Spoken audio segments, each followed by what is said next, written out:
Hello everyone and welcome to the channel. In a previous video I talked about what sin is and how we commit different sins and different forms of it. But in this video I want to segue into why we sin. Because it's easy to just say what is sin. But a lot of people wonder, well, why is sin bad? Or why do I sin?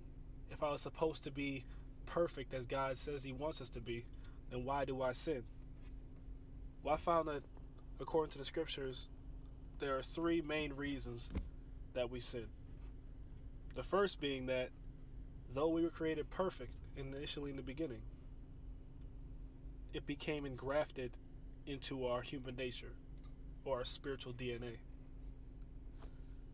We find that in Romans chapter 5, in that verse 12, where the Apostle Paul says that, "Wherefore, as by one man sin entered into the world, and death by sin, so death passed upon all men, for that all have sinned."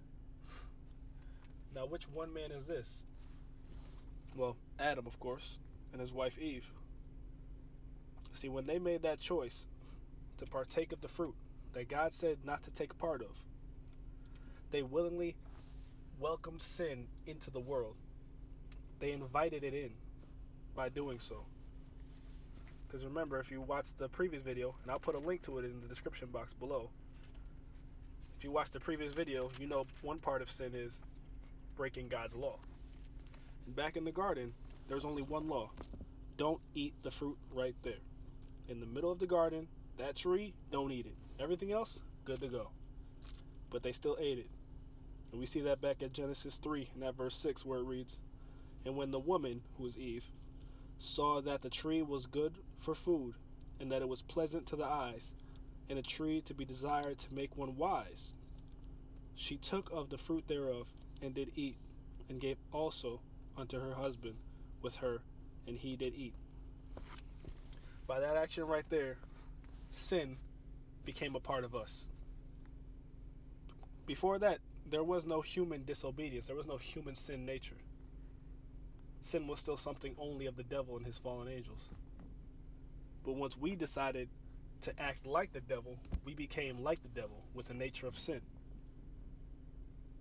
And even with that knowledge right there, the question still begs, well, why?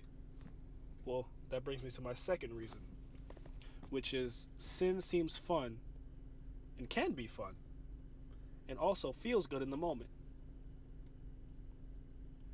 Think about it. When you're going to really commit a sin, isn't it fun? Doesn't it feel good? Doesn't it feel good to gamble and win big? When you get intoxicated, don't you feel amazing in the moment? I'm not talking about afterwards for those who drink or those who do hardcore drugs. I'm talking about in the moment. You feel amazing, don't you? Or even if you want to have sexual activities with somebody, in that moment, you feel euphoric. You feel on top of the world. Even though it's sin and it's bad, it has its pleasures. That's what makes it so appealing.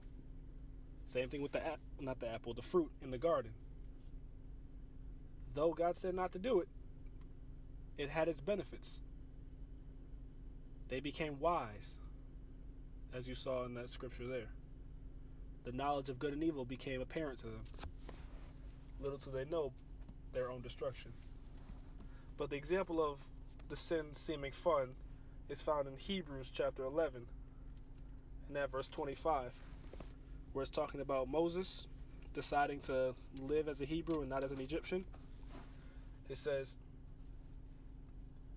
"Choosing rather to suffer affliction with the people of God than to enjoy the pleasures of sin for a season."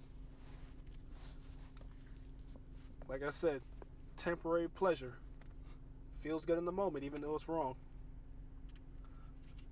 We find an example of that almost regarding Moses, but in Exodus chapter 32, after Moses, by God's grace, led the people out of Egypt, and they were in the wilderness, and Moses went up to go speak with God on the mountain.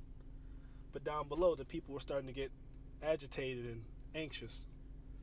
And instead of waiting for Moses faithfully, believing God, the same God that just did many miracles in front of them, they decided to start sinning. And you see, through their sin, they started to enjoy it. They started to partake of idolatry and banqueting and reveling in parties. At Exodus 32, beginning at verse 4, it reads, "And he received them at their hand and fashioned it with a graving tool," talking about Aaron, "after he had made it a molten calf. And they said, These be thy gods, O Israel, which brought thee up out of the land of Egypt. And when Aaron saw it, he built an altar before it. And Aaron made proclamation and said, Tomorrow is a feast to Yahweh. And they rose up early on the morrow and offered burnt offerings and brought peace offerings. And the people sat down to eat and to drink and rose up to play." They had a big old grand time. That sounds like a fun environment for a sinner. Eating, drinking, partying, and you get to have an idol like you used to have back in Egypt. But little do they know, later on in that same chapter, when God sees them having their sinful pleasures, he wants to destroy them. Had it not been for Moses interceding for them, they would have been wiped out right there and then. So yes, sin can seem fun, but it's never worth it. Now going to the third reason of why we sin. Plain and simple, we choose it. It's not like it's something that, it sneaks up on us. Though sin can be deceitful, we have a knowledge, which is also further explained in the video in the description box below. But we have a knowledge of when we sin. We choose it every single time. Every single time we sin, we choose it. And we find that in James chapter 1, in that verse 13, where it reads, "Let no man say when he is tempted, I am tempted of God. For God cannot be tempted with evil, neither tempteth he any man. But every man is tempted when he is drawn away of his own lust and enticed. Then when lust hath conceived, it bringeth forth sin. And sin, when it is finished, bringeth forth death. Do not err, my beloved brethren." I dive into that more specifically again in the video in the description box below. But as you see, we choose sin. It comes from us giving into the sinful desires that have been grafted into the human nature. That's all. That's why we sin. So if you've been wondering why you sin or why you can't stop, quote unquote, even though you can, those are your reasons. It has been placed into our nature as human beings. It feels good when we do it, even though it's bad, like many other things. And we choose it every time. We make a conscious decision to choose it. I hope this video helped explain something to you. I hope it cleared something up for many people. It was a reminder for whoever it was meant to remind. Be blessed and study to show yourself approved, that you may be a workman that need not be ashamed.